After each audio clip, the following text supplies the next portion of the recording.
Hola a todos, ¿cómo están? Soy el profesor Felipe Román, esperando que se encuentren muy bien en sus respectivas casas, respetando la cuarentena. Vamos a iniciar esta clase grabada para tercero medio B, para solucionar sus dudas respecto al último capítulo llamado El fin del milenio, ¿ya? La primera mitad del capítulo, que eran 15 páginas. Y aquí tengo sus preguntas y vamos a ir respondiendo entonces varias de sus inquietudes, ¿ya? Partir mencionando lo siguiente.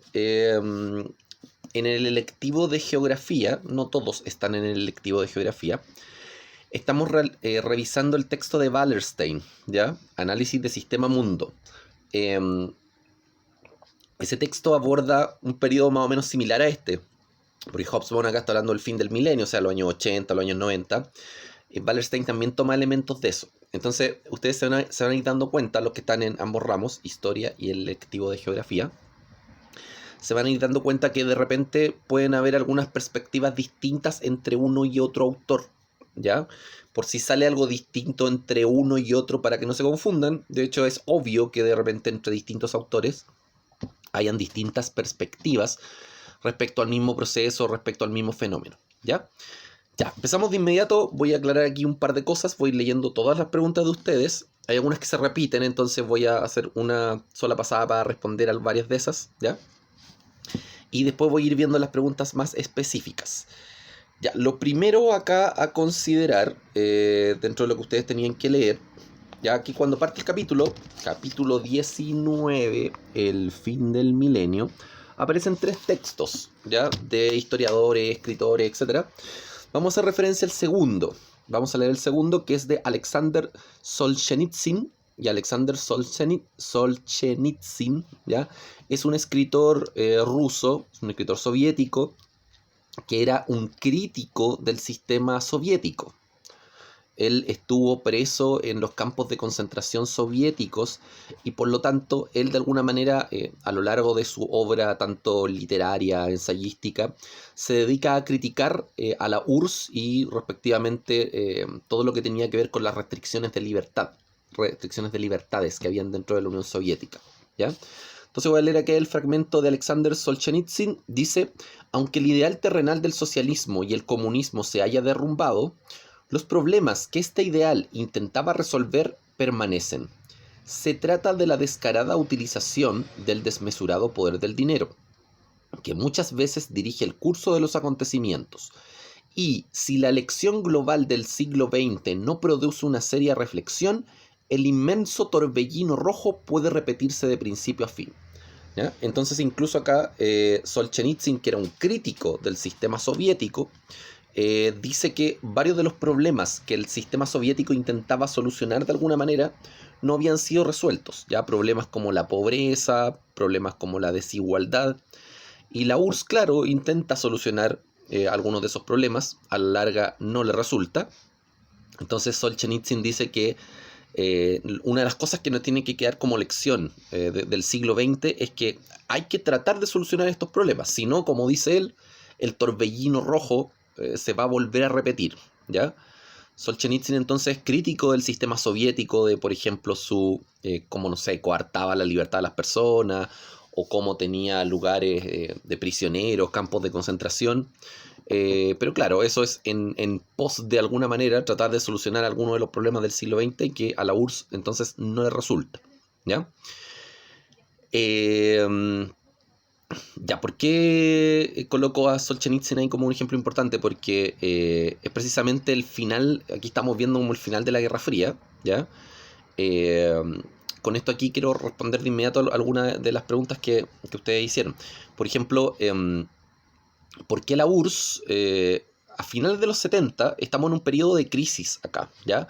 De hecho, si ustedes ven acá en el índice, hay un texto que ustedes tuvieron que leerse el año pasado, ¿ya? A esta altura, bueno, es difícil que se acuerden, pero el capítulo donde se explica toda la crisis de los 70 y los 80 se llama Las décadas de crisis, ¿ya? Y si alguien quiere echarle una pasada o revisarlo, acá es el capítulo número 14, ¿ya? En el capítulo 14 acá del libro, ¿ya? Aparecen las décadas de crisis. Y ahí explica el tema de la crisis del petróleo, que ocurre en 1973-74. Y a partir de la crisis del petróleo entonces empieza por un lado a colapsar el sistema keynesiano, que se desarrollaba en Europa Occidental y en Estados Unidos principalmente. Y por otro lado también entra o comienza un periodo de crisis en el lado soviético. Ahora, el alza del petróleo fue en verdad para los países de Occidente y la URSS tenía petróleo. Entonces, ¿por qué ellos también entraron en crisis? Porque se dedicaron a vender petróleo, ¿ya?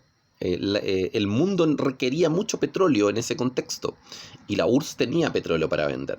Entonces, ¿qué se pusieron a hacer? Se pusieron a vender petróleo, ¿ya? Y vender petróleo crudo sin mayor grado de elaboración, y eso a la larga termina generando como consecuencia de que la Unión Soviética va a descuidar su industria a principios de los años 80, ¿ya? Este descuide de la industria se suma también al desastre de Chernobyl, ya que ocurre en 1986, un desastre en una de sus centrales nucleares.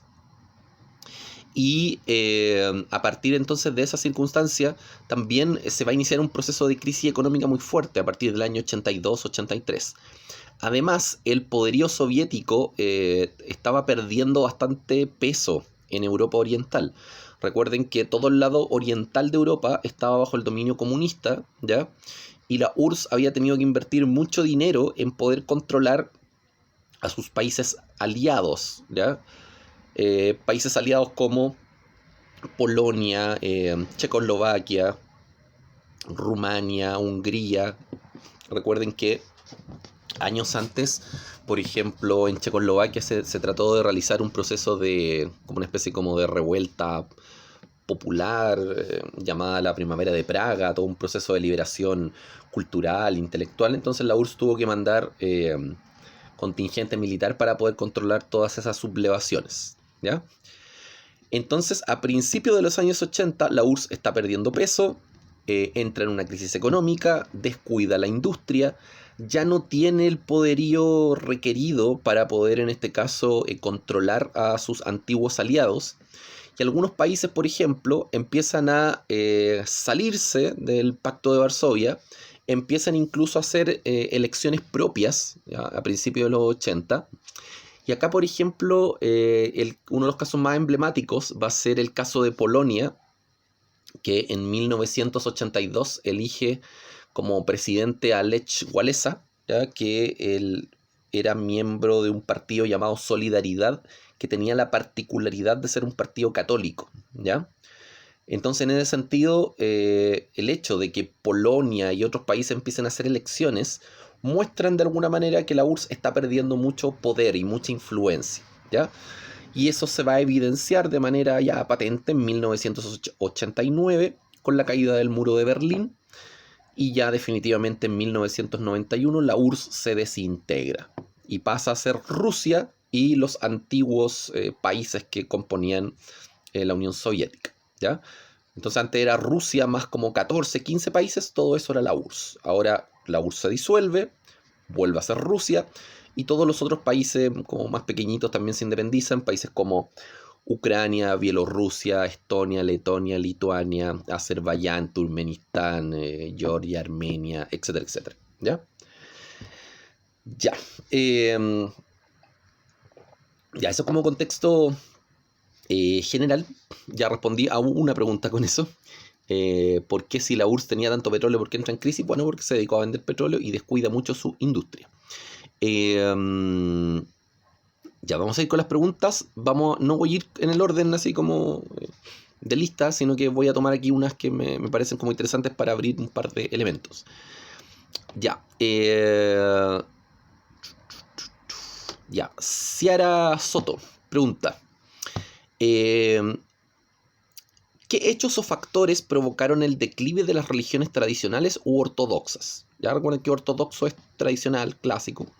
Esto está relacionado con la modernidad y la posmodernidad en buena parte y en buena medida, sí. El hecho de que se empiecen a elaborar algunas visiones ligadas a lo que vamos a entender como posmodernidad, y al generar verdades que de alguna manera son más individuales y dejan de ser metarrelatos, hace precisamente que todas las religiones empiecen a perder peso a nivel general. Que es un fenómeno sobre todo de finales del siglo XX, que las religiones, así como las otras grandes visiones, el liberalismo, el socialismo, empiezan a perder peso, empiezan a perder fuerza en términos de ser un metarrelato. Recuerden que los metarrelatos después de la Segunda Guerra Mundial pierden un poco de fuerza, ¿ya? Y van a empezar a ser reemplazados por verdades más individuales. Entonces, a nivel general, claro, el desarrollo de estas verdades más individuales o visiones de vida más individuales ligadas a la posmodernidad hacen que la religión pierda peso en su conjunto. Todas las religiones. De hecho, Hobsbawm dice en una parte que incluso empiezan a aparecer algunas religiones o algunos cultos nuevos en algunas partes del mundo, ¿ya? Pero que de ninguna manera estas iglesias, por ejemplo, van a ser más masivas que las religiones tradicionales. Entonces, por ejemplo, estas iglesias o cultos que aparecen, no sé, estas iglesias de los santos de los últimos días, o esta iglesia, no sé, que tiene que ver con lo pentecostal o otras instancias, son algunas ramas de religión protestante o también incluso de religión católica, pero estos nuevos grupos o estos nuevos cultos van a ser en verdad muy minoritarios a nivel general, ¿ya? Entonces, claro, hoy día si vemos el mundo en su totalidad, las religiones tradicionales son las que siguen siendo más importantes, ¿ya? El cristianismo, la religión protestante, no sé, el hinduismo, el budismo, siguen siendo como las religiones más consolidadas a nivel mundial, pero ese peso lo han ido perdiendo en el transcurso del siglo XX. Si comparamos el mundo del siglo XIX o principios del siglo XX con el mundo actual, es un hecho evidente que las religiones tienen menos peso, y eso se ve en distintos elementos a nivel general. Bueno, incluso como a nivel social, a finales del siglo XIX hasta principios del siglo XX, muchas veces la iglesia reemplazaba el rol de lo que tenía que ver con una especie como de registro civil, ¿ya? En muchos países todavía la iglesia seguía teniendo los documentos oficiales, no sé, de los bautizos, los matrimonios, y eso se consideraba como un papel oficial, ¿ya? A finales del siglo XIX y principios del siglo XX se empiezan a perfeccionar los sistemas estatales para poder llevar el registro de todas esas circunstancias. Ya. La otra pregunta de Ciara Soto dice: siendo que después de 1989 había una variedad de nuevos estados territoriales sin ningún mecanismo para determinar sus fronteras, página 552, ¿qué causó el hecho de que los nuevos estados no estuvieran delimitados? ¿Provocó algún problema? Sí. ¿Y por qué tomé esta pregunta de Ciara? Porque acá es como el principio del capítulo, y aquí Hobsbawm trata de armar una idea, o trata de argumentar una idea de que, a ver, a diferencia, por ejemplo, de... Claro, él no lo explica así de forma como textual, pero, a ver, a diferencia de la Primera y de la Segunda Guerra Mundial, eran conflictos que tenían un carácter como más planetario, por decirlo de alguna manera. Entonces, ¿qué pasa? Al terminar la Primera Guerra Mundial, se crean nuevos países, ¿ya? Países como, por ejemplo, Yugoslavia, países como Checoslovaquia, y estos países entonces van a armar sus fronteras de alguna manera, intermediados por la acción de los vencedores de la guerra. O sea, de alguna manera ahí en esa reorganización del mapa político europeo van a estar involucrados los vencedores de la guerra. ¿Quiénes son los vencedores de la Primera Guerra? Inglaterra, Francia, Estados Unidos. Entonces, claro, había todo un conflicto en ese sector porque había muchos pueblos distintos. Entonces, de alguna manera, les sirve a los vencedores de la Primera Guerra Mundial el organizar ahí un país, por ejemplo, con varias culturas distintas, porque de alguna manera eso podía frenar el avance del comunismo soviético hacia el interior del continente. Entonces, de alguna manera, los vencedores de la guerra interceden, ¿ya?, en cómo armar estos nuevos países, y estos nuevos países son Yugoslavia y Checoslovaquia, ya que se fundan posterior a la Primera Guerra Mundial. Entonces ahí las potencias están muy involucradas en este nuevo mapa político, Primera Guerra Mundial. En la Segunda Guerra Mundial, los grandes vencedores son en este caso Estados Unidos y la Unión Soviética, ¿ya? Y también en el lado de los aliados, Inglaterra y Francia también obviamente, ¿ya? Pero los que en el fondo deciden o dan la pauta de qué es lo que se va a hacer en términos de reorganización política, repartición, van a ser Estados Unidos y la Unión Soviética. Por algo, el país derrotado de la Segunda Guerra, que es Alemania, va a ser dividido en dos. Vamos a tener una Alemania capitalista, que es la RFA, República Federal de Alemania, y una Alemania comunista, o también llamada Alemania Oriental, o también llamada RDA, República Democrática de Alemania.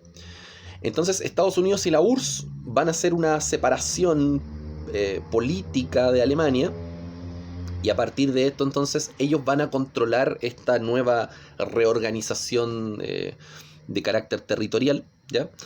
Y a partir de eso entonces queda tácitamente una zona de influencia occidental, que va a ser capitalista, y una zona de influencia oriental, que va a ser comunista, ¿ya? Entonces, claro, en la Primera y la Segunda Guerra las potencias vencedoras están muy involucradas en la repartición de territorios vencidos, en la reorganización de los territorios en general. ¿Qué pasa? Cuando se acaba la Guerra Fría y se desintegra la URSS, ¿ya? En el fondo es el modelo norteamericano, ¿ya? O el modelo económico norteamericano capitalista, que en este caso tiene ahora un carácter neoliberal, va a ser el que se expande a través del mundo, ¿ya?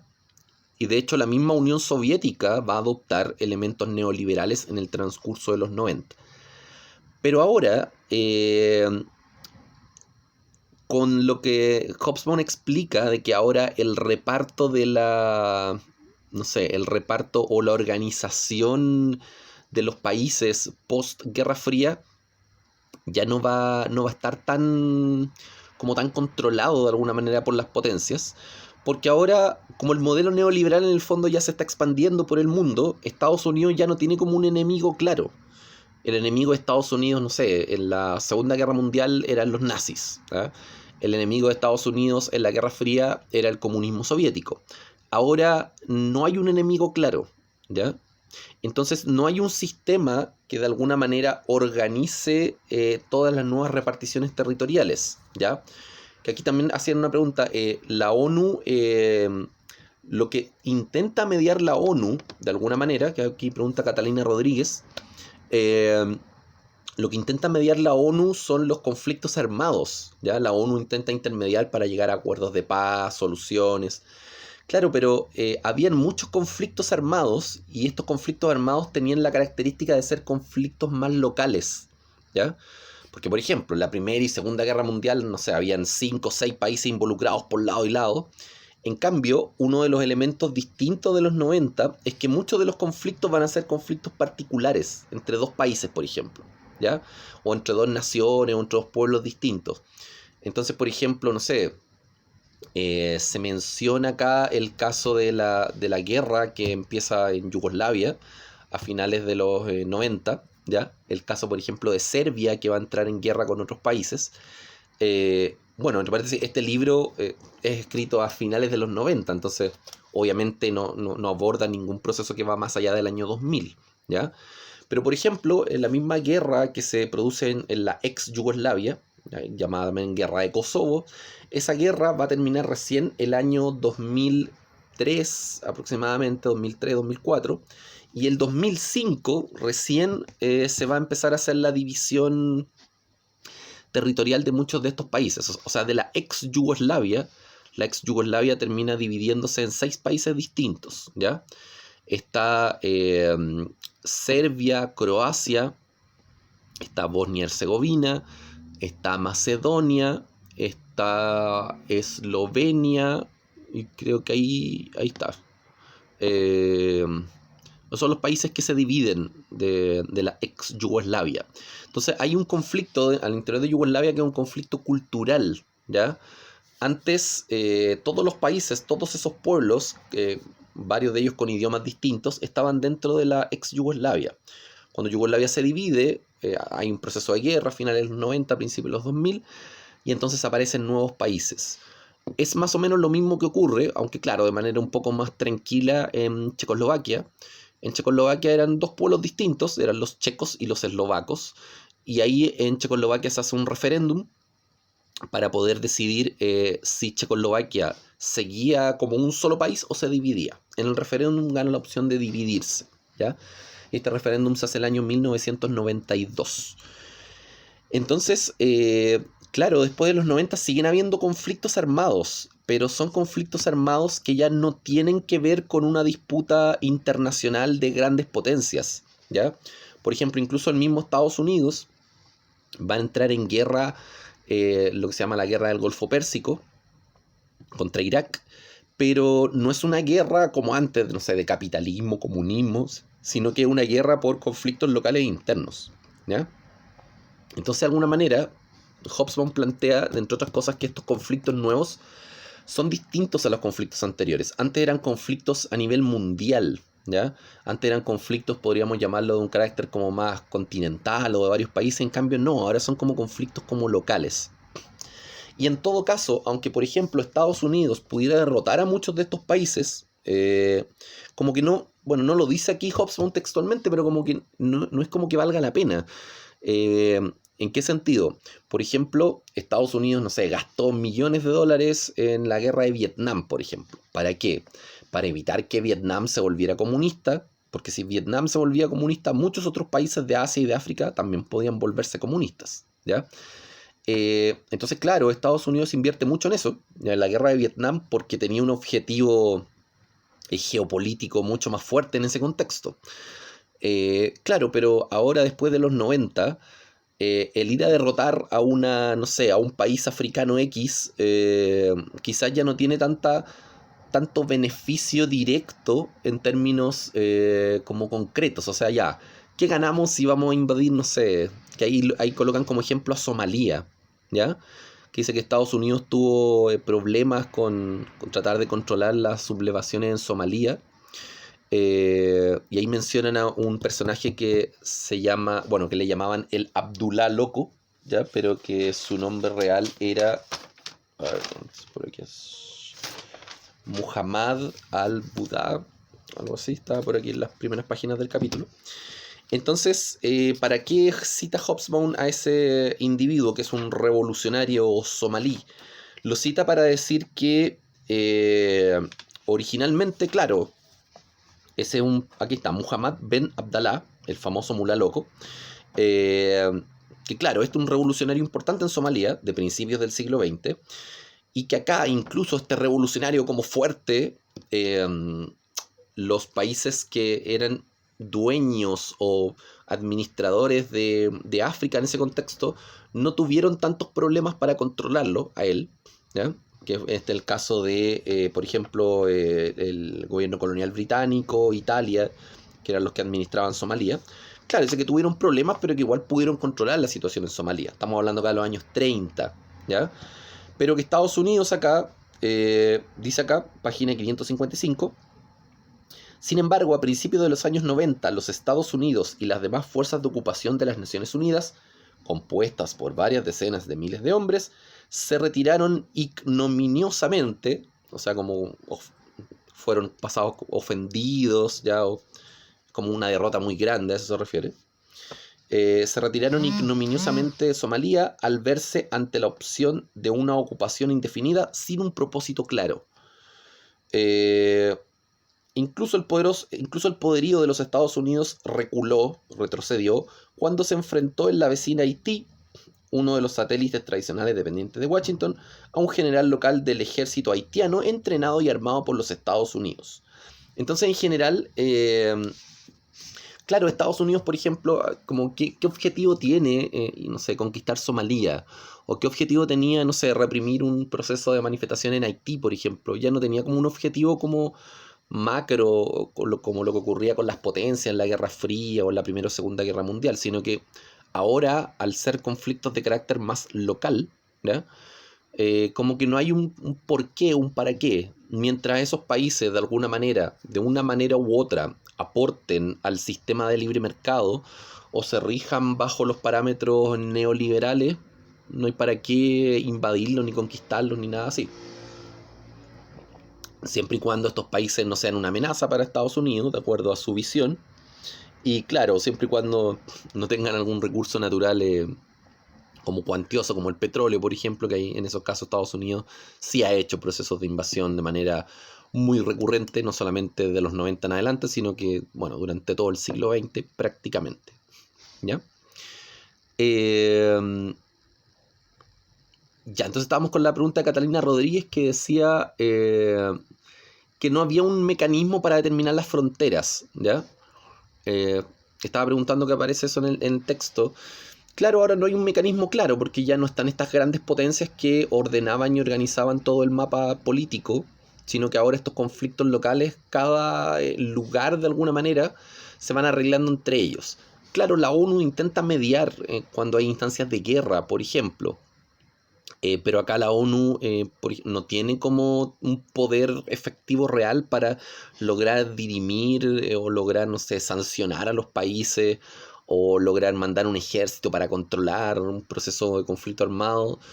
Si no está interfiriendo con el modelo económico neoliberal en general, probablemente van a dejar que el conflicto se desarrolle de forma individual o autónoma. Ya.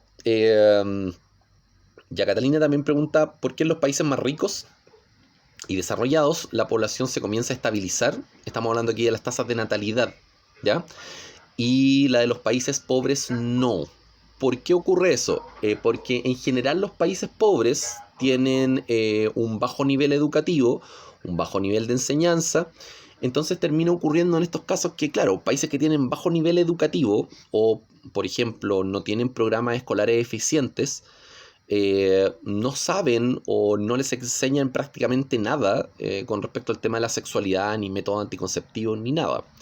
Entonces, en general, en los países pobres tiende a haber, con baja escolaridad, tiende a haber una mayor tasa de natalidad, o sea, nacen más niños en relación a la cantidad de población, que en los países más avanzados industrialmente.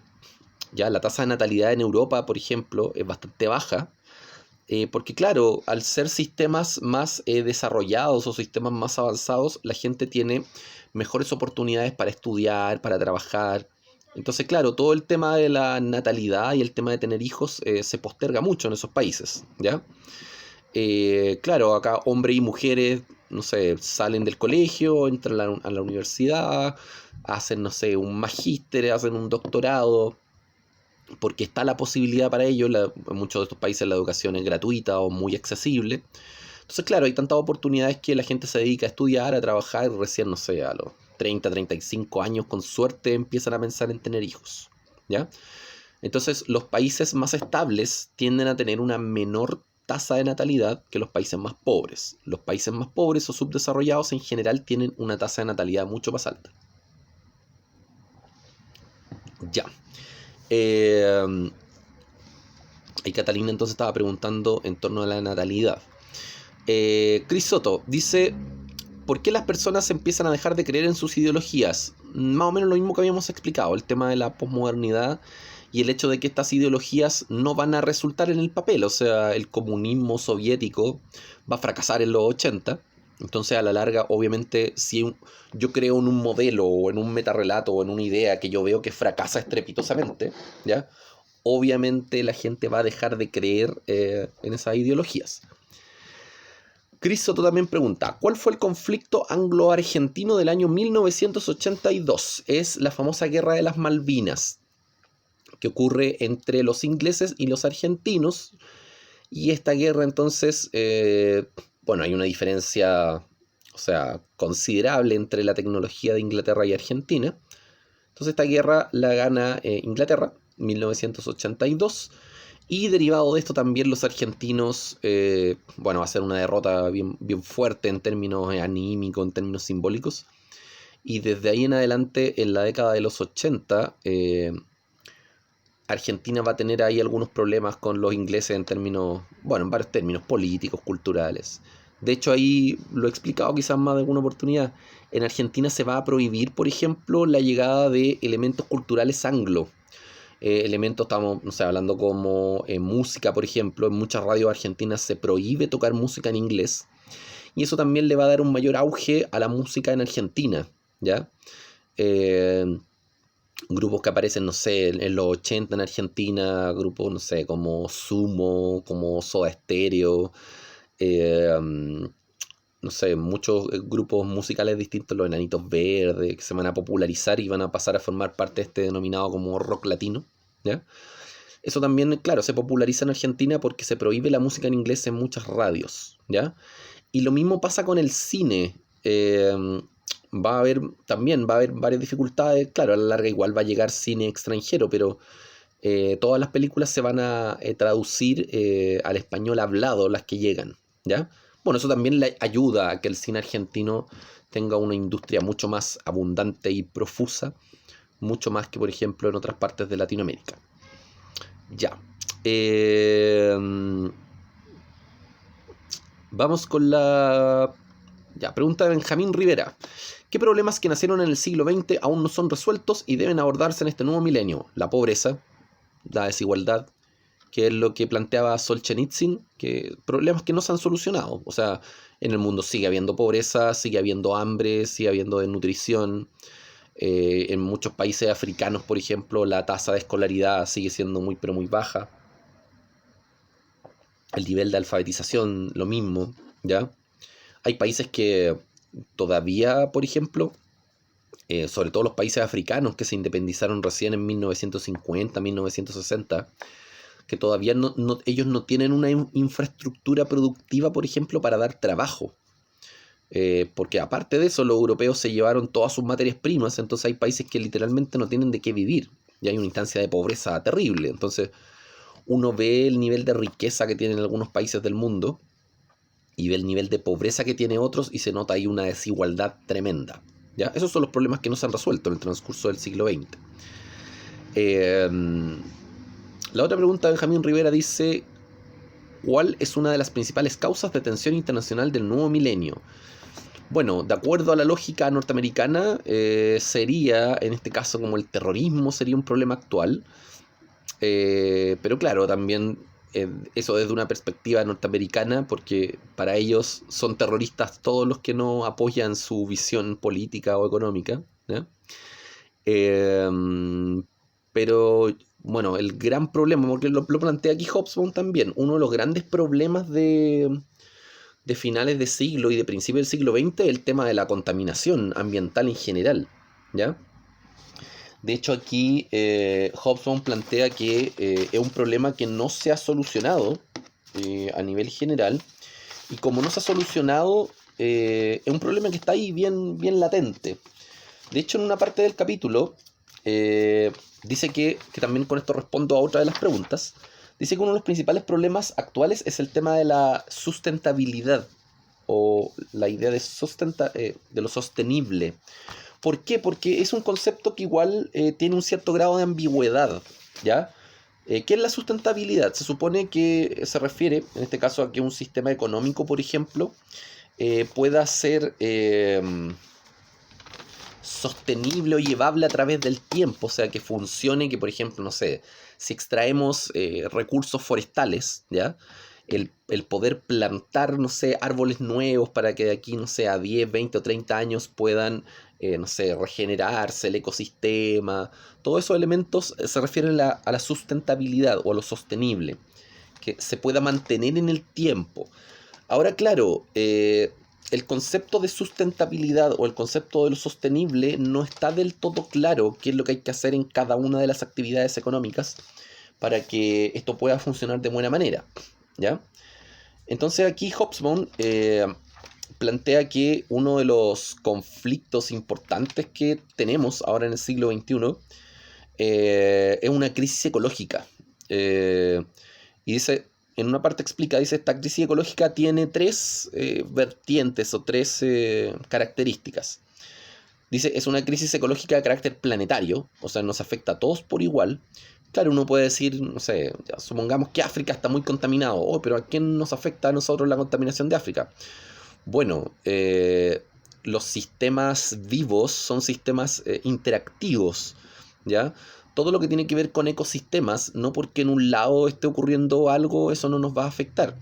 Obviamente, por ejemplo, no sé, así como funciona el ciclo del agua que ustedes les pasaron en algún momento de la educación básica, si por ejemplo, no sé, el agua se contamina en un sector y después llega al mar, esa agua se evapora y después esa agua evaporada puede provocar lluvia ácida y eso puede producir un daño en el ecosistema. Entonces, los sistemas en ese sentido son dinámicos, entonces cualquier cosa que pase en cualquier parte del mundo puede producir problemas en otros lugares, ¿ya? De hecho, nosotros, y esto es un elemento geográfico súper como cotidiano, frecuente, muchas de las corrientes oceánicas que tenemos nosotros, o que vienen en este caso del sector de Oceanía, ¿ya? Entonces, por ejemplo, cuando en este caso, no sé, lo que ocurrió ahora en el verano, bueno, en el verano nuestro, que fue el tema de los incendios forestales, por ejemplo, en Australia, claro, si hay mucho calor, por ejemplo, ¿ya? Eso termina haciendo, por ejemplo, que se evapore más agua. eh, a nivel, estoy hablando como sectores marítimos, ¿ya? Entonces ese aire se calienta, se condensa y después eso genera una mayor precipitación en términos de lluvias. Entonces lo que nosotros entendemos como fenómeno del Niño, que son lluvias abundantes, o fenómeno de la Niña, que son procesos de sequía que hemos tenido los últimos años, por ejemplo, muchas de esas instancias vienen por corrientes marítimas que vienen desde Australia, desde Oceanía. Entonces en ese sentido los ecosistemas son interactivos, ¿ya? Son dinámicos, entonces cualquier cosa que ocurra en una parte del mundo nos puede afectar directamente a nosotros. Ya, entonces Hobsbawm plantea ahí que la crisis ecológica es uno de los problemas y dice que es un problema planetario. El problema del concepto de sustentabilidad o de sostenibilidad es que no está como del todo claro, ¿ya? Y también el otro problema dice acá que es difícil conjugar de alguna manera el tema del crecimiento económico, ¿ya? Con las posturas ecologistas como más radicales, y que también muchas de estas visiones son poco realistas porque dicen, por ejemplo, ya, a ver, ¿qué tenemos que hacer para acabar con la contaminación? No, hay que cerrar todas las industrias, ¿ya? Y así evitamos la contaminación. Ya, se dice que eso es poco realista porque si se cierran todas las industrias, por ejemplo, de un producto X, probablemente después aparezca otra manera de hacer el producto con otro tipo de energía alternativa. Y eso a la larga también va a producir, por ejemplo, una mayor profusión o una mayor abundancia, por ejemplo, de búsqueda de alternativas y que muchas veces esas alternativas quizás ni siquiera sean más limpias que la anterior. Entonces siempre dice acá, bueno, Hobson plantea que es poco realista de alguna manera llevar el crecimiento económico a cero para solucionar los problemas medioambientales, ¿ya? Eh, claro, porque, por ejemplo, una de las instancias o una de las energías que más contaminación genera hoy día es el petróleo, ¿ya? Y claro, uno podría decir, no sé, la energía eléctrica es mucho más limpia, ¿ya? Es mucho más amigable con el medio ambiente, pero si el petróleo sigue dando ganancias, probablemente, claro, aunque coloquemos impuestos más altos y todo esto, si el petróleo sigue dando ganancias, se va a seguir ocupando como recurso energético. Y claro, el problema de eso es que choca con la parte medioambiental. Entonces, es un problema el hacer coincidir o calzar el tema del crecimiento económico, porque claro, una empresa que gana millones de dólares no va a querer perder esos millones de dólares por un tema medioambiental, obviamente. Entonces, eso es uno de los principales desafíos que tenemos, que es el desafío ecológico, por llamarlo de alguna manera. Y también Hobsbawm dice en una parte del capítulo que tenemos un desafío demográfico. Dice, es esperable de alguna manera, recuerden que este libro lo escribió a finales de los 90, es esperable que la tasa de natalidad se controle un poquito más en los países pobres, ¿ya? Y dice algo así como, si esto realmente no ocurre de aquí al año 2030, o sea, si no bajan las tasas de natalidad de forma importante y se estabilizan en los países pobres, dice algo así como medio apocalíptico, probablemente no tengamos mucho más que pensar en el futuro, porque, claro, el hecho de que tengamos sobrepoblación también genera muchas otras problemáticas, ¿ya? El hecho de que tengamos una población superior a los 10.000 millones de habitantes también produce muchos problemas a nivel general, ¿ya?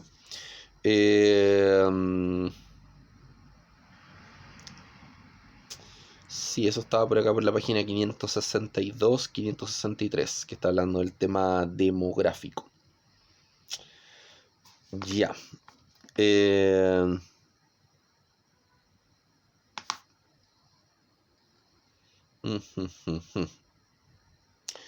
Acá, cuando habla de la relación entre economía y ecología, página 562, al final abajo dice, hay algo indudable.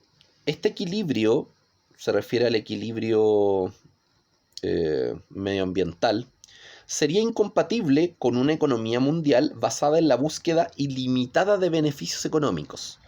O sea, la economía no puede seguir creciendo indefinidamente porque eso va a afectar el medio ambiente o el ecosistema. Dice, por parte de unas empresas que por definición se dedican a este objetivo y compiten una contra otra en un mercado libre global. Desde el punto de vista ambiental, si la humanidad ha de tener un futuro, el capitalismo de las décadas de crisis no debería tenerlo.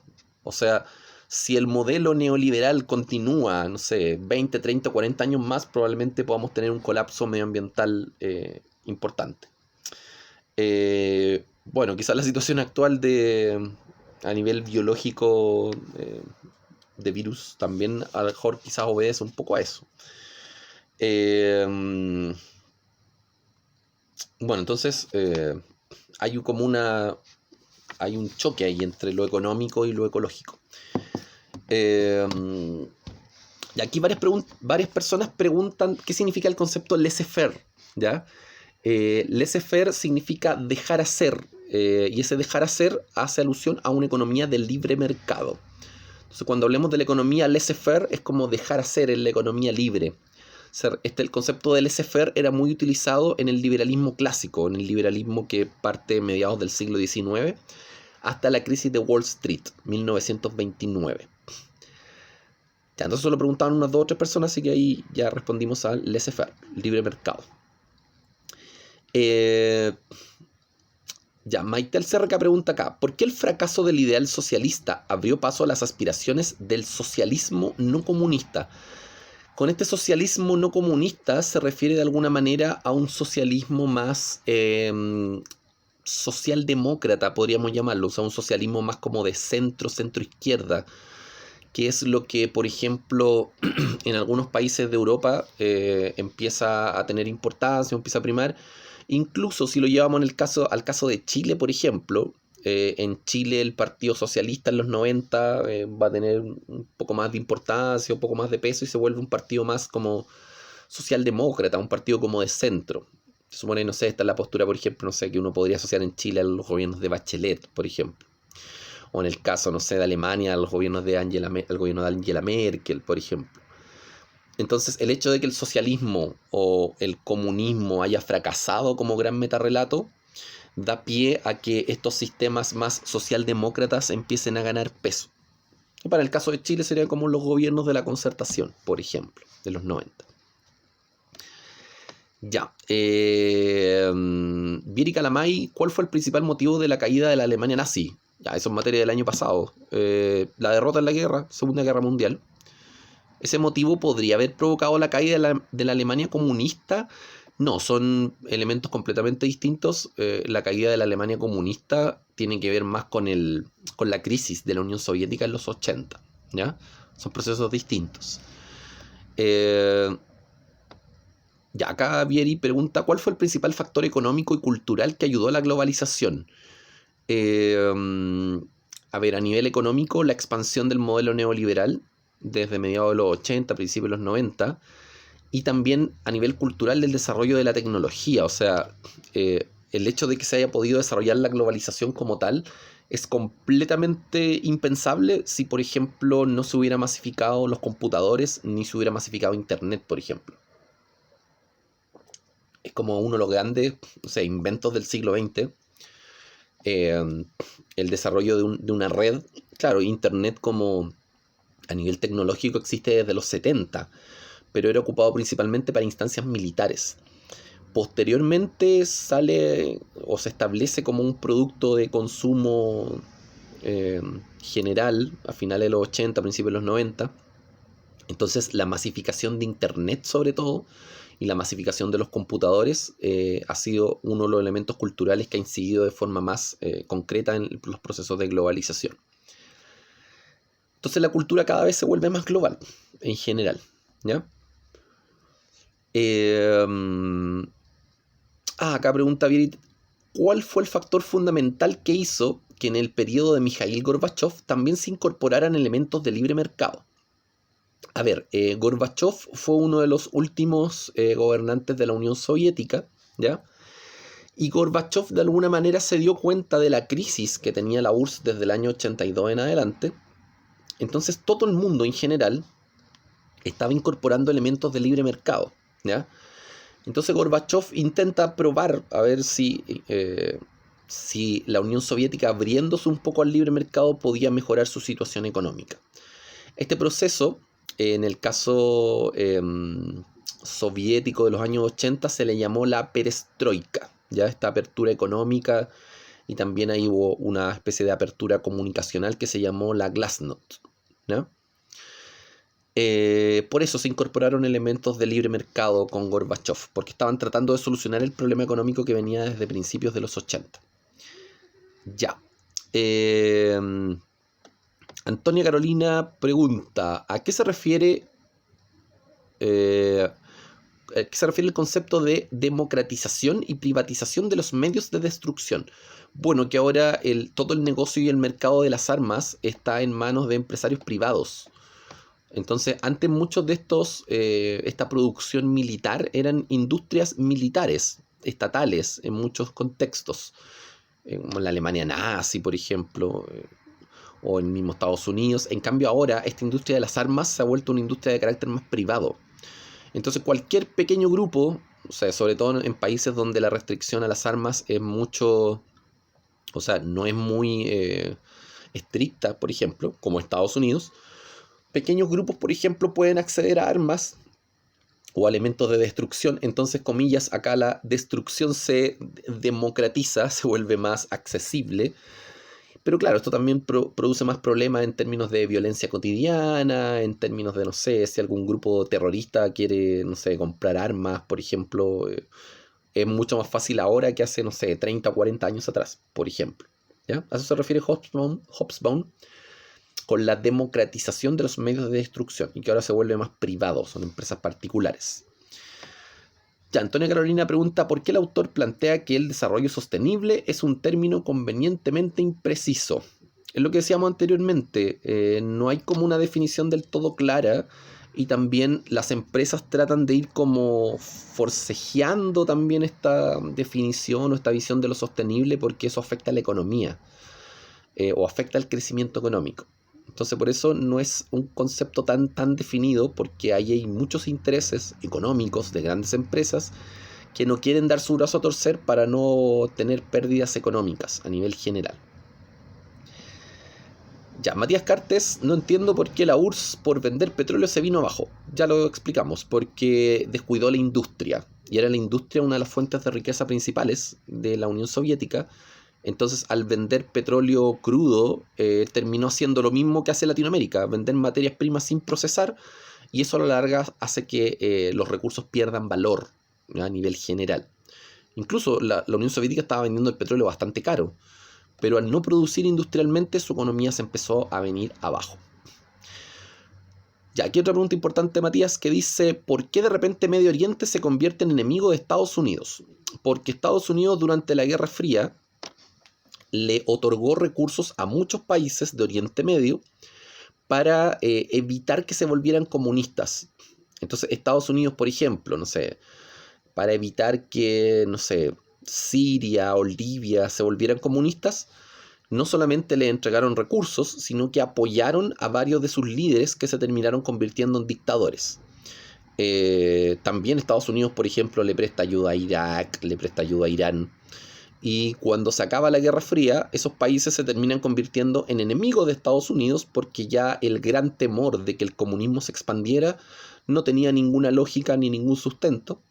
Entonces, por ejemplo, no sé, en Egipto, que también fue apoyado por Estados Unidos, queda un gobierno que también es dictatorial durante mucho tiempo, y todo eso a la larga, todos esos países que antes eran amigos de Estados Unidos o que recibían dineros norteamericanos o que recibían apoyo militar en más de algún contexto, ya no tiene sentido seguirles prestando dinero y muchos de esos países se van a volver anti-norteamericanos. En el fondo porque esos países, como muchos de ellos tienen religiones distintas a Occidente, muchos de esos países son parte de la religión islámica, y la religión islámica va a criticar a Occidente en general, ¿ya? De hecho, dice acá en el texto en algún momento que va a haber una crítica hacia el mundo occidental en su conjunto. Pero claro, el gran símbolo de Occidente es Estados Unidos. Entonces se van a volver antioccidentales muchos de estos países, pero principalmente anti-norteamericanos porque son el gran símbolo de Occidente. Pasamos a la pregunta de Valentina Chacón. Esto ya lo respondimos. ¿Por qué en el mundo de los 90, por qué en el mundo de los años 90 carecía de un sistema o estructura internacional? Bueno, porque las potencias ya no están tan involucradas en los temas, en estos conflictos más locales. Bueno, entonces, a ver, de alguna manera, para ir haciendo como la diferencia, otros autores, ¿ya? Como por ejemplo Wallerstein, para citar el ejemplo del otro curso, Immanuel Wallerstein, por ejemplo, plantea que, claro, el modelo neoliberal se expande, el sistema capitalista se expande, y que de alguna manera Estados Unidos y las potencias implementan esta idea en el resto del mundo, ¿ya? Como un gran objetivo geopolítico. Entonces, eso es lo que prima, el neoliberalismo en todo el mundo y sus lógicas y sus ideas y sus principios, etcétera, etcétera. Hobsbawm plantea lo contrario, en el sentido de que dice que no hay una estructura tan clara. Dice que en Europa, claro, en Europa, no sé, se forma la Unión Europea, que sigue obviamente un modelo capitalista, tenemos Estados Unidos, tenemos por ejemplo a China, que China tiene una base comunista pero con elementos capitalistas, tenemos estos grupos que están surgiendo, bueno, estos países que están emergiendo en los 80 y los 90, Japón, Taiwán, Corea del Sur, etc.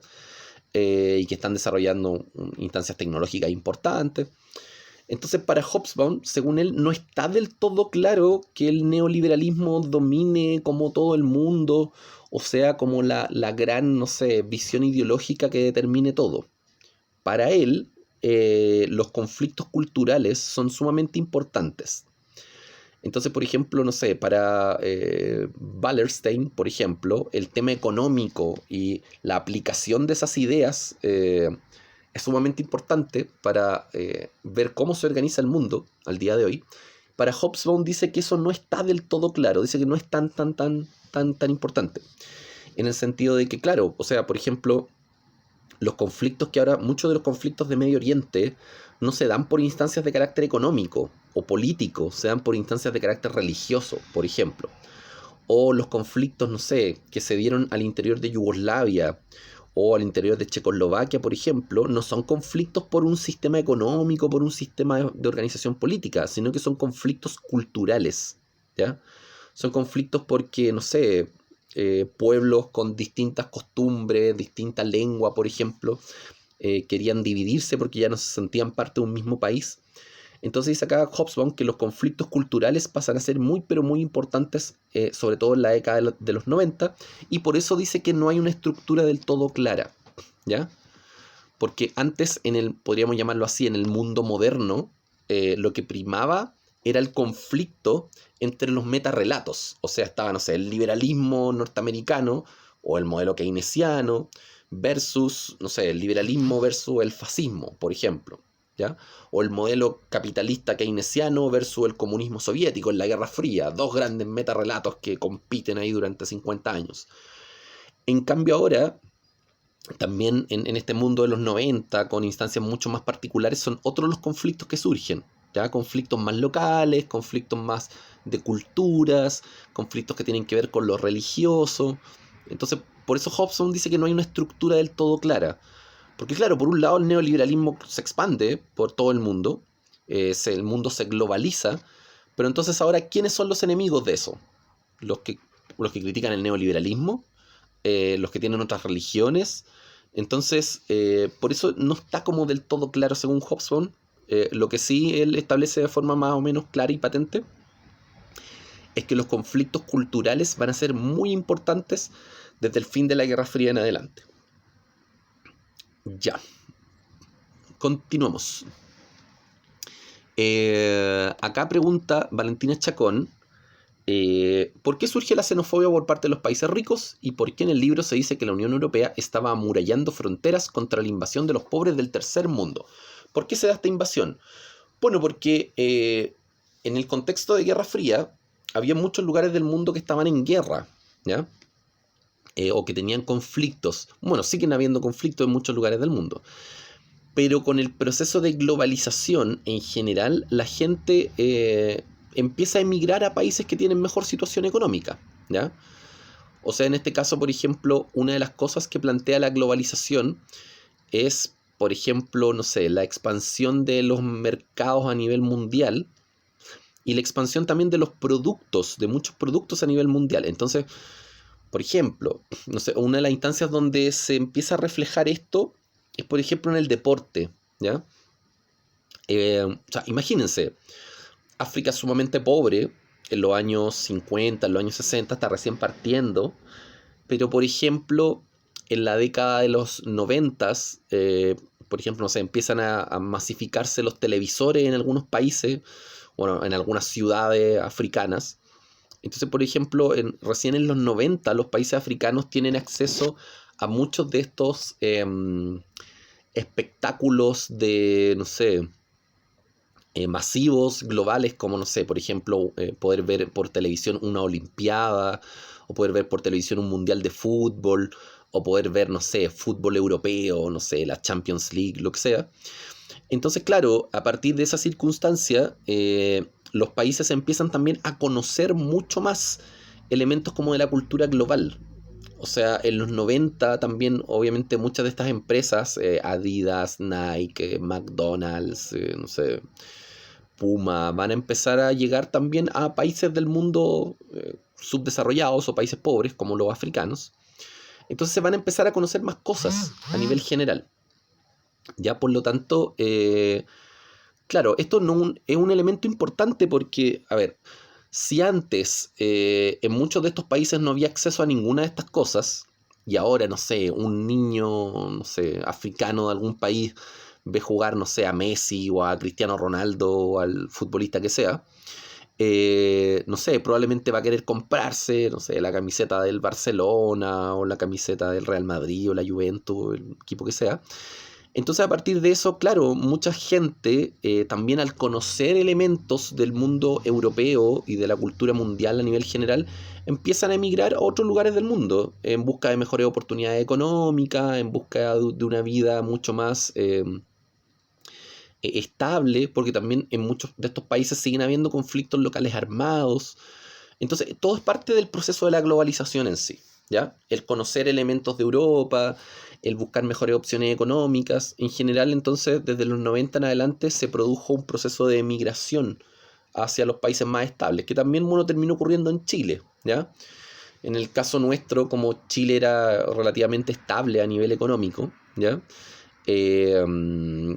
Países de, bueno, habitantes de, por ejemplo, de Perú, de Argentina, de Bolivia, empezaron a emigrar a Chile a finales de los 90, ¿ya?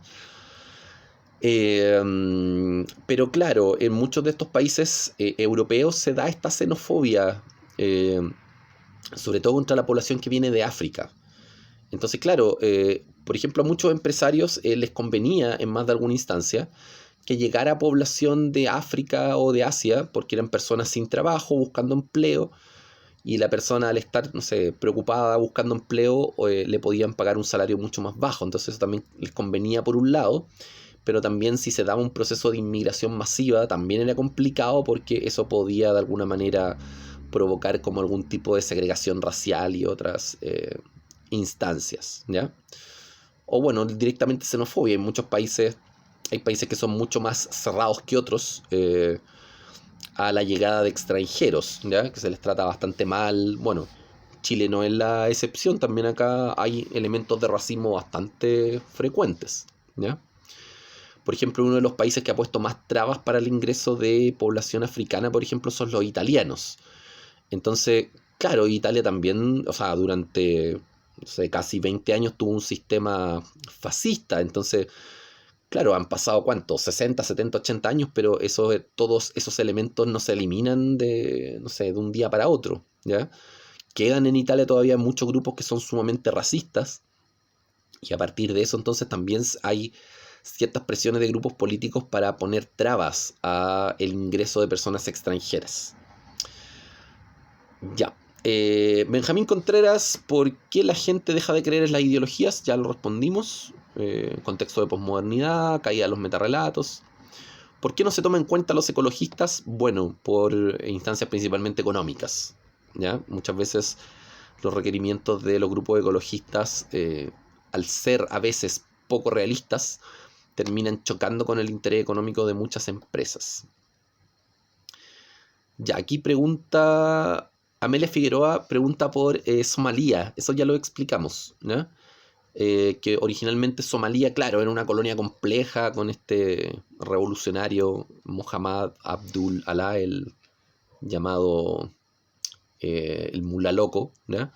Pero que claro, cuando en ese entonces, en los años 30, Somalia era una colonia administrada por Inglaterra, por Italia, la podían controlar. En cambio, Estados Unidos se llevó una derrota cuando trató de controlar a Somalia posteriormente. Ya. Amelia Figueroa pregunta, ¿el sistema económico neoliberal, o más bien la globalización del sistema económico, se vio esperanzador o tomó fuerza gracias a la crisis ecológica? Y si es así, ¿de qué formas? A ver, es que, claro, tuvo una cierta como se vio esperanzador en el sentido de que el sistema neoliberal, por ejemplo, y la globalización produjo una riqueza y un crecimiento económico en ciertos países. Por ejemplo, en Chile. En Chile a principios de los 90, cuando el modelo neoliberal empieza a tener ciertos éxitos, claro, en Chile, por ejemplo, se empieza a masificar la venta de automóviles, en Chile empiezan a llegar los primeros electrodomésticos, primeros electrodomésticos como nuevos para la época, como por ejemplo el primer el primer microondas, ¿ya? Los primeros microondas empiezan a llegar en los 90. Y era tal el furor por los microondas que, probablemente ustedes no lo crean, pero habían cursos para aprender a usar el microondas. Porque la gente como que te vendían el producto, un microondas, que claro, uno hoy día ocupa un microondas para calentar la comida, simplemente. Pero los productores de microondas vendían el producto diciendo que uno podía ahora cocinar en el microondas. Entonces ya aprenda a preparar un pollo asado en el microondas. En pollo, no sé, 1 hora y media en el microondas, y habían cursos para aprender a usar el microondas. Porque la gente ahora estaba cocinando en el microondas, no simplemente para calentar el platillo en este caso. Entonces, claro, en Chile, por ejemplo, y en otros países empieza a aumentar el consumo, se masifica la venta de automóviles, se masifica la venta de electrodomésticos, las familias pueden empezar a viajar, por ejemplo, de vacaciones a Disney, Estados Unidos y otras partes del mundo. Y eso, claro, fue esperanzador, pero duró ¿cuánto? Para el caso nuestro, ese pequeño boom económico, ese crecimiento como fuerte al finalizar el periodo de dictadura, alcanzó a durar unos 15 años aproximadamente. O sea, si lo tomamos desde 1990 hasta el 2005-2006, cuando empiezan las primeras protestas importantes contra elementos del sistema económico, ya que el 2006 fue la famosa revolución pingüina de los estudiantes contra las carencias del sistema educativo chileno, dentro del marco del neoliberalismo. Podríamos decir que el proceso chileno, no sé, de bonanza o de esperanza o de crecimiento duró unos 15 años más o menos. Ahora, claro, igual hubo una crisis importante en 1997, que es la famosa crisis asiática. Entonces, si lo reducimos a eso, que se generó mucho desempleo y otras instancias, o sea, nuestra bonanza nos duró unos 7 años, más o menos.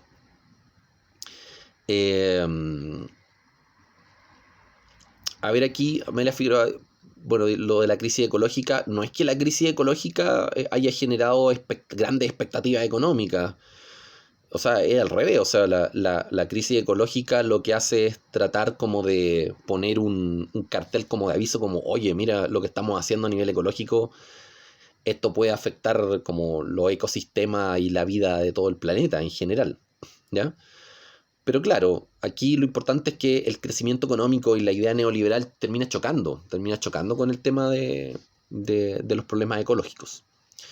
Ya, Felipe Flores dice, ¿cómo estaría la economía chilena actualmente si no se hubieran creado los tratados de libre comercio? Bueno, estaría un poco más decaída que en la actualidad porque los tratados de libre comercio le permitieron a Chile poder vender una mayor cantidad de cobre, por ejemplo. Y nosotros dependemos del cobre que vendemos. ¿Y a quién le vendemos ese cobre? A China, a Japón, a Corea del Sur, a Estados Unidos. Entonces probablemente nos comprarían menos cobre del que nos compran actualmente. Entonces Chile probablemente no hubiera tenido tantas ganancias económicas. Entonces, claro, Chile depende lamentablemente de la producción y venta de cobre en bruto. Estados Unidos al hacer préstamos a otros países, ¿qué beneficio quería conseguir con ellos? Siempre el beneficio de Estados Unidos al prestar plata es controlar a los países. Porque claro, si uno le presta plata a alguien, después ese alguien queda en deuda contigo, y si después esa persona no puede pagarte, va a tratar de buscar una forma de compensar, ¿ya? Y Estados Unidos ha hecho eso durante todo el siglo XX. Prestar plata para mantener un cierto como control, ya sea político, económico, en muchos países. Lucas Gómez pregunta, ¿por qué Hobsbawm desde un punto de vista militar?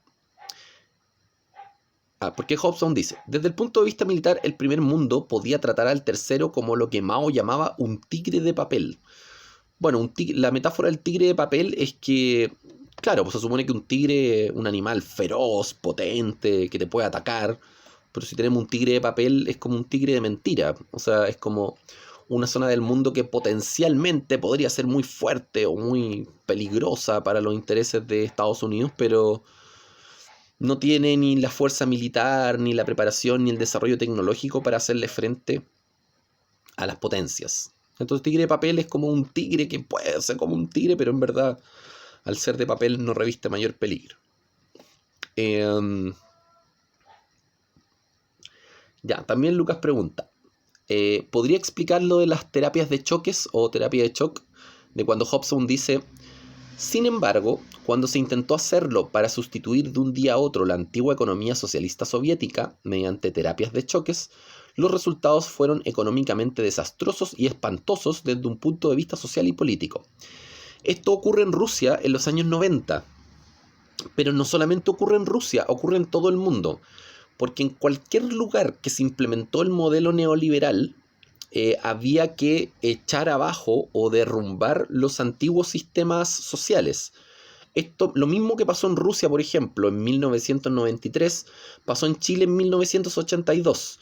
¿Por qué? Porque, a ver, Chile tenía industrias nacionales, Chile tenía una educación pública, ¿ya?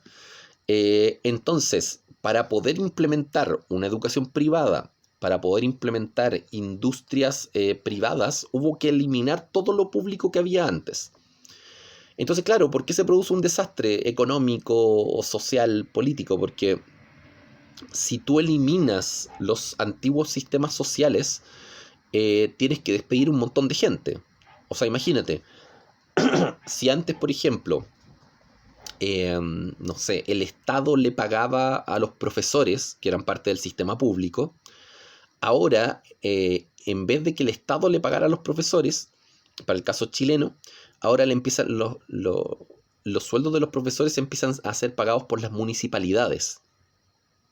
Y por ejemplo, se despide a mucha gente y también a gran parte de los profesores se le baja el sueldo, ¿ya? Que es lo que se conoce como la deuda histórica de los profesores. Entonces, ese puede ser un ejemplo. Y otro ejemplo, que muchas industrias chilenas antiguas van a ser liquidadas o vendidas o se declaran en quiebra. Entonces se tienen que despedir a una gran cantidad de población. Entonces, sobre todo en el año 82, la cesantía llega a niveles gigantescos, ¿ya? Que es más o menos lo mismo que pasa en Rusia en los años 90. O sea, en cualquier lugar, si tú aplicas medidas de choque, o medidas de shock, o de lo que se llama también, o se denomina la doctrina del shock, según Naomi Klein, esos choques políticos y económicos obviamente van a producir inestabilidad, van a producir desempleo.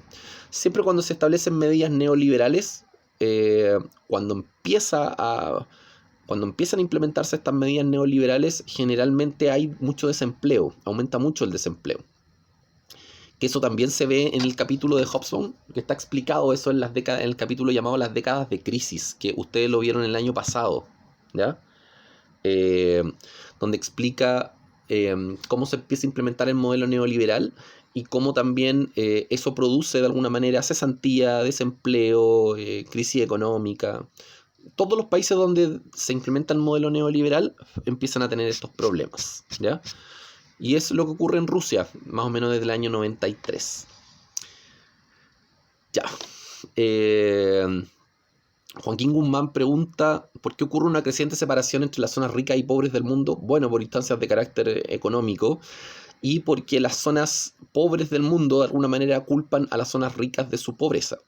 Y que algo de razón hay al respecto, porque si Estados Unidos y las colonias europeas se llevaron la riqueza de los países africanos, asiáticos o latinoamericanos durante mucho tiempo, de alguna manera la riqueza de esos países también obedece al proceso de, no sé, explotación que sufrieron muchos países durante gran parte del siglo XX.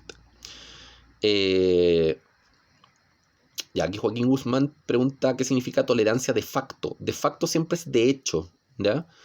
O sea, de hecho es que algo que se da en la práctica y que no está firmado ni escrito en ningún lado. Ahora no sé en qué parte del capítulo aparece el concepto de tolerancia de facto, no lo recuerdo.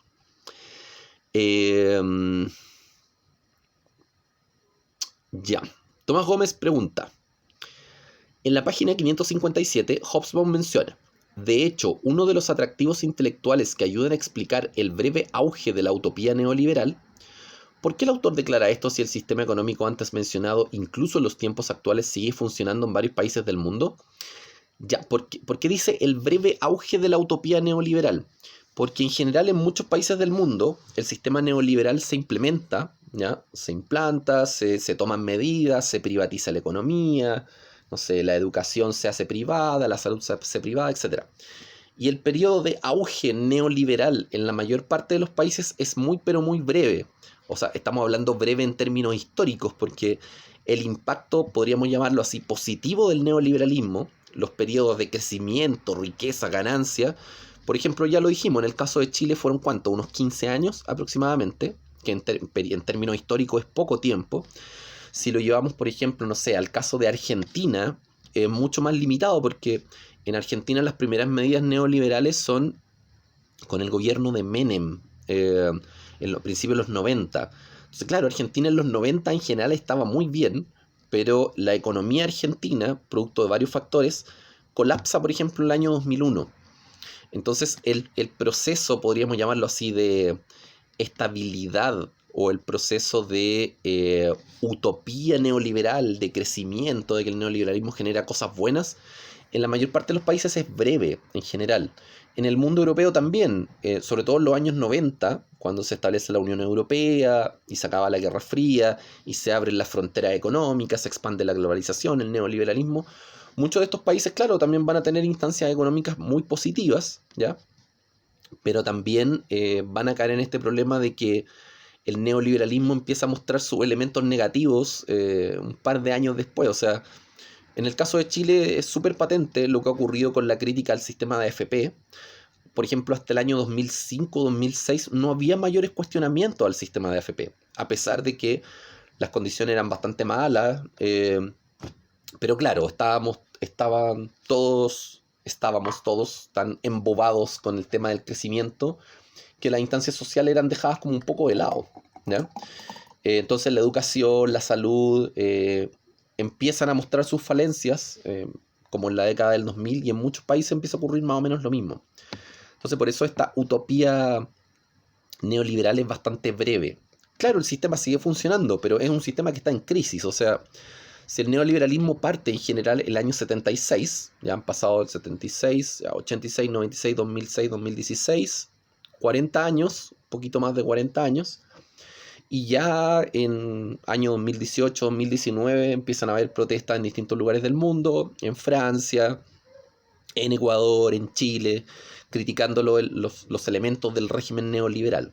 Entonces, claro, es un sistema, el neoliberalismo, que tiene un, no sé, un periodo como de crecimiento y estabilidad muy breve, 10 a 15 años, y el resto es un sistema que está en crisis y que está siendo cuestionado y criticado por muchos lados. Ya, continuamos con la otra pregunta de Tomás Gómez, que dice: dado el contexto bélico en varios países de los años 90, ¿cuál fue el rol de la ONU en todos estos conflictos? ¿Se quedó al margen o fue partícipe de buscar una solución pacífica entre los países en disputa? Y aquí no es que lo mismo que explicamos anteriormente, la ONU no se queda al margen. La ONU sigue funcionando, intenta mediar los conflictos que existen, pero no tiene un poder concreto, un poder real. Entonces, la ONU trata de intervenir en estos conflictos, siempre apoyado o amparado por Estados Unidos, pero el nivel de impacto que tiene en verdad es como más o menos limitado.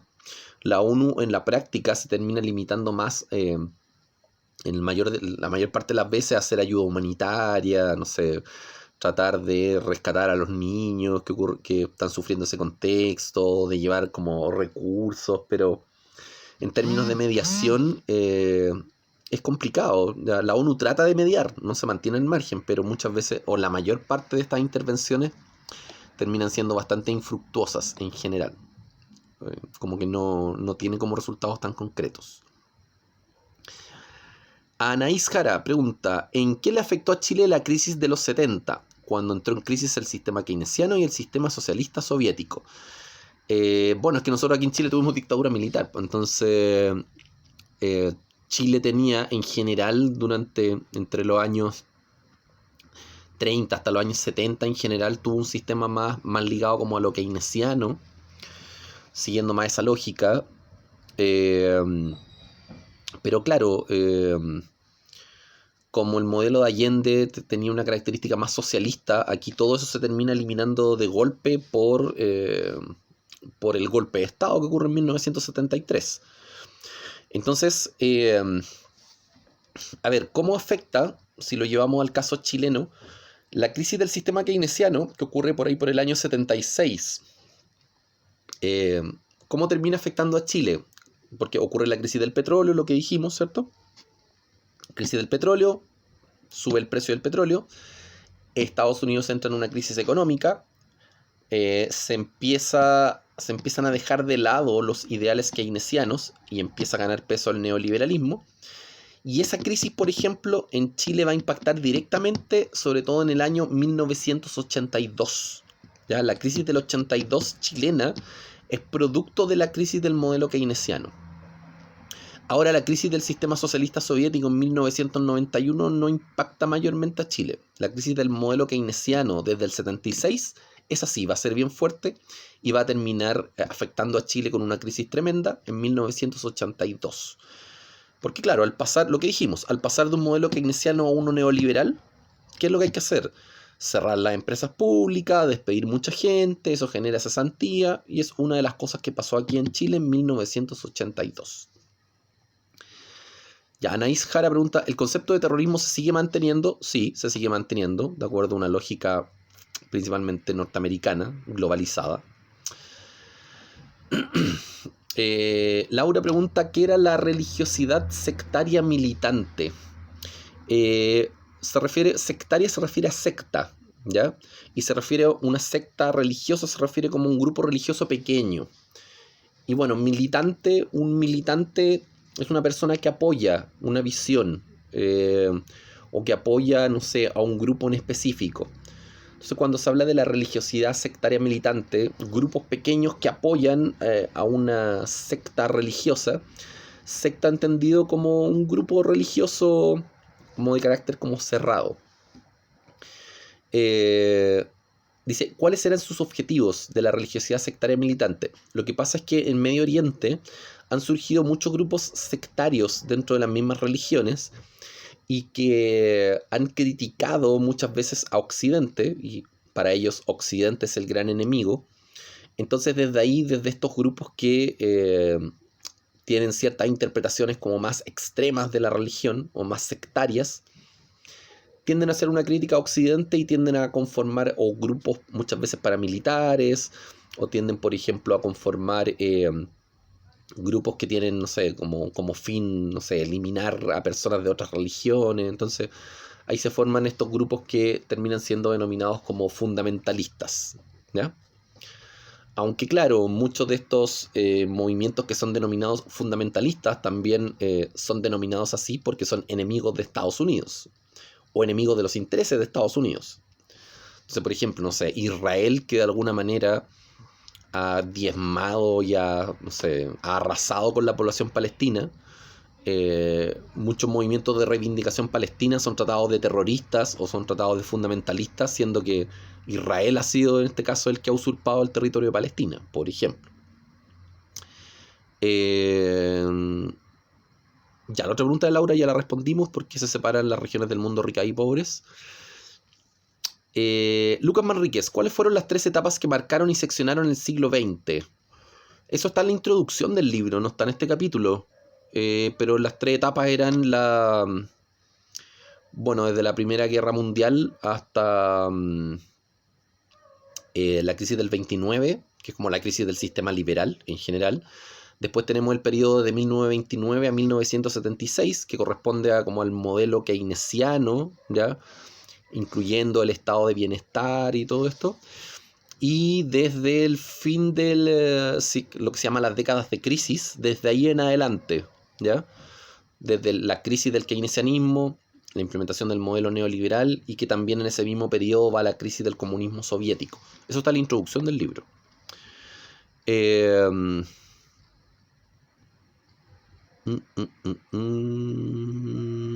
Ya, la otra pregunta, Lucas, también la respondimos. Ignacio Malwe, ¿con la caída de la Unión Soviética en algún momento Rusia pasó a tener un modelo capitalista neoliberal?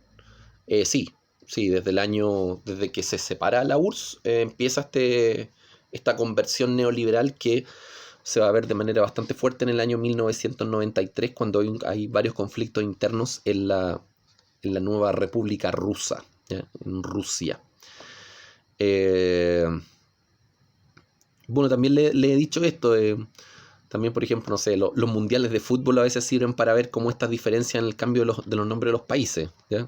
El último mundial que jugó la Unión Soviética fue en 1990. Después de eso, siguiente mundial, Estados Unidos 94, pasó a llamarse simplemente Rusia, ¿ya? Como parte de las transformaciones políticas del contexto. Lo mismo con Yugoslavia, ¿ya? El último mundial que jugó Yugoslavia fue el de Italia 90. Ya de ahí en adelante, con los países divididos, Croacia jugó el mundial como república independiente en 1998. Primer mundial que jugó Croacia en Francia, y llegó incluso al cuarto lugar, algo así. Ya.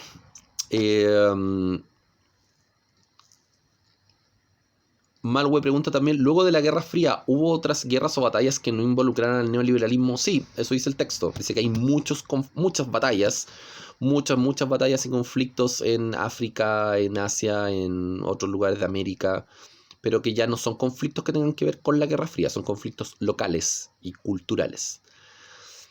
Ya, Sofía Navarrete pregunta sobre el laissez-faire, lo respondimos. También pregunta quién fue el denominado Mula Loco, bueno, un revolucionario somalí de principios del siglo XX. Matías Opaso, ¿por qué ocurre la caída del liberalismo a finales de los años 20? Ya, eso es materia del año pasado. El liberalismo cae por varios factores, entre ellos la crisis económica de Estados Unidos de Wall Street del año 29, y también por el ascenso de los fascismos, ¿ya? El ascenso de las ideas totalitarias fascistas en Alemania e Italia, y también el totalitarismo soviético o el totalitarismo comunista de Stalin.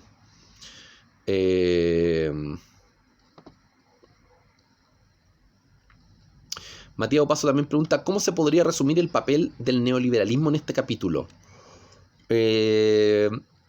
Sería algo así, las primeras 15 páginas, que al expandirse el neoliberalismo, esto produce como una caída de las antiguas estructuras de poder Antes las estructuras de poder estaban en las potencias, y las potencias dominaban y gobernaban absolutamente todo, decían cómo se tenía que reorganizar la política, cómo se tenían que organizar los países. Entonces ahora el neoliberalismo ha generado como una especie como de movilidad, ambigüedad, porque ahora la economía incluso ya no se basa en economías nacionales, se basa en economías globalizadas, economías de carácter más transnacional. O sea, el neoliberalismo, según Hobson, llegó como a, no sé, desordenar un poco las antiguas relaciones internacionales de poder que se desarrollaron en el transcurso del siglo XX. Ya, Catalina Osorio también pregunta por economía del laissez-faire, ya lo respondimos. Y por el caso de Somalia, que también lo respondimos. Joaquín Poblete pregunta, ¿cuáles fueron los sistemas del liberalismo más importantes en la época? Bueno, lo mismo de los tres periodos. Primeros 30 años del siglo XX, modelo liberal clásico, o también llamado liberal ortodoxo, ¿ya? Después, tras la crisis del 29, está el modelo keynesiano, desde el 32 hasta el 76, y después tenemos el modelo neoliberal desde 1976 hasta el día de hoy. También pregunta Joaquín Poblete, ¿por qué el liberalismo se enfrentaba siempre contra los gobiernos totalitarios como los nazis y luego contra el comunismo? Bueno, porque son ideales que chocan. O sea, el liberalismo defiende, por ejemplo, la libertad económica o el libre mercado, y los otros sistemas tienen otras perspectivas económicas, ¿ya? Modelo nazi, por ejemplo, o fascista alemán, decía que la democracia no servía como sistema político, y el modelo liberal defiende la democracia. Entonces, en ese sentido, hay diversidad o choque de opiniones de qué es lo útil en política o no. Catalina Riquelme, ¿qué significa que el Reino Unido y Francia se vieran relegados a un estatus permanente regional? Que claro, o sea, si consideramos que Inglaterra y Francia eran las dos potencias del siglo XIX, eran las dos potencias que dominaban todo África, ellos tenían un impacto político muy fuerte a nivel general. Entonces, claro, o sea, posteriormente como Estados Unidos surge como potencia y como la Unión Soviética va también a convertirse en una potencia, hoy el rol de Inglaterra y Francia, claro, siguen siendo potencias, pero potencias como de, podríamos llamarlo, no sé si llamarlos de segundo orden, porque son parte de las 8 potencias mundiales más importantes, pero ya obviamente en relación al rol que tenían en el siglo XIX, ahora tienen un rol, podríamos llamarlo, más secundario, ¿ya? O un estatus regional, porque claro, ahora Francia e Inglaterra tienen mucho impacto dentro de la Unión Europea, pero fuera de la Unión Europea, en Asia, en África, como era antes, ya prácticamente no. Por lo tanto, a eso se refiere, de que el Reino Unido y Francia ahora tienen un estatus más regional, como que tienen menos influencia en el mundo a nivel global, y su impacto es más como dentro de Europa, solamente, ¿ya? Ya, Catalina Riquelme dice, de acuerdo a la oración, el peligro global de guerra no había desaparecido, solo había cambiado. Claro, el peligro global de guerra ha cambiado en que, claro, ya no son las grandes potencias las involucradas, al menos dentro del contexto de los 90, y ahora los procesos de guerra eran procesos de guerra más local, ¿ya? O sea, por ejemplo, ya, si lo vemos en el caso de un país africano, hoy día en África siguen habiendo guerras. Entonces, para ellos, la amenaza de la guerra no ha disminuido, ¿ya? Pero claro, antes la guerra, por ejemplo, de un país africano X podía ser contra la Unión Soviética o podía ser contra Estados Unidos, ¿ya? Entonces, claro, la guerra no es que haya desaparecido en los años 90, sino que cambia de forma. Antes, la mayor parte de estos conflictos tenían que ver con el conflicto mayor de la Guerra Fría. Ahora van a ser conflictos más locales o más culturales. A eso se refiere con que el conflicto cambia de forma, ¿ya? Antes el conflicto tenía que ver con las grandes potencias y con los metarrelatos, y ahora los conflictos tienen que ver con problemas locales, tienen que ver con, no sé, problemas limítrofes, tienen que ver con conflictos culturales, conflictos religiosos, que es lo que le trata de dar énfasis Hobsbawm acá como en este capítulo, ¿ya? Conflictos que tienen que ver con lo cultural.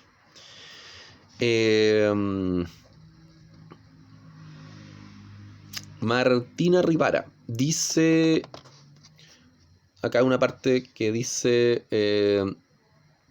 que Alemania y Japón podían reforzar su potencial militar y no lo hicieron. ¿Por qué no lo efectuaron?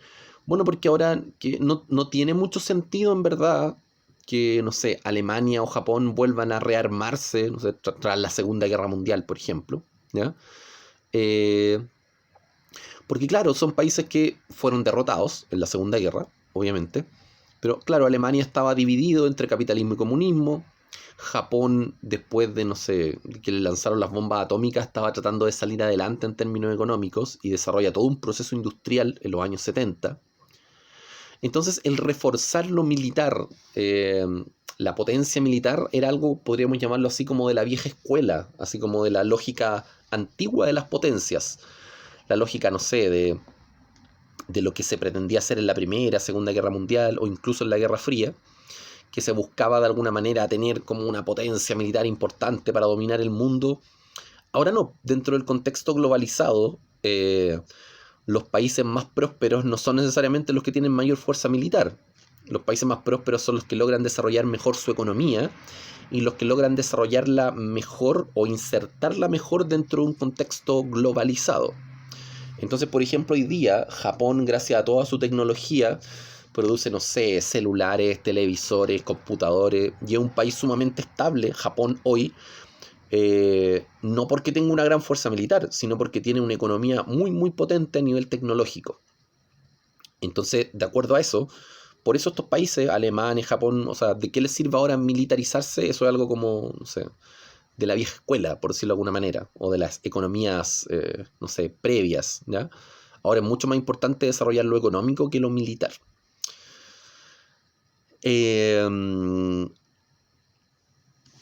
Y parece que ya las preguntas de Rivera Rodríguez ya las revisamos. Ya, queda la última pregunta y terminamos.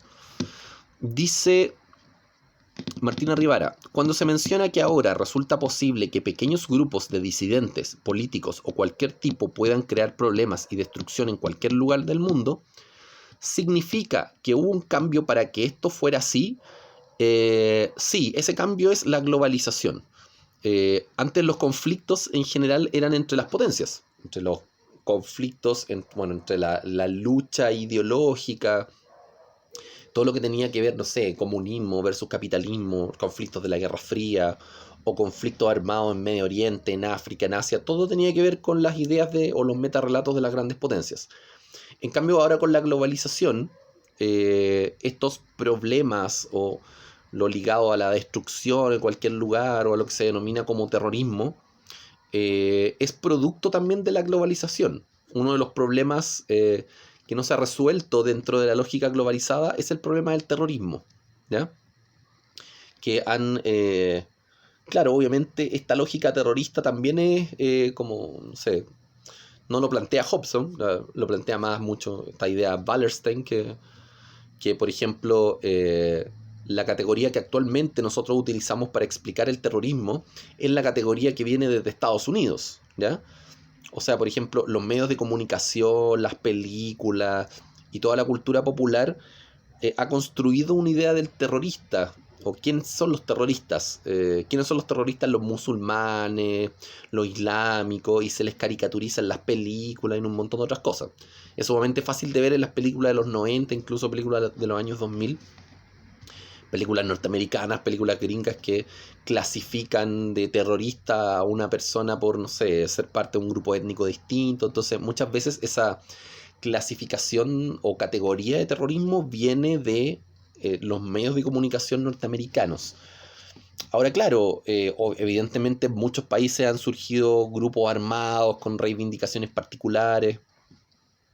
Y han habido varios ataques terroristas en distintas partes del mundo, en España, en Inglaterra, en Francia, donde han puesto, no sé, bombas en, no sé, en metro, en sistemas de transporte público, o han atacado, por ejemplo, lugares, no sé, restaurantes, como centros de eventos, como lo que ocurrió en Francia el año 2015, 2016, que hubo ahí un atentado terrorista importante.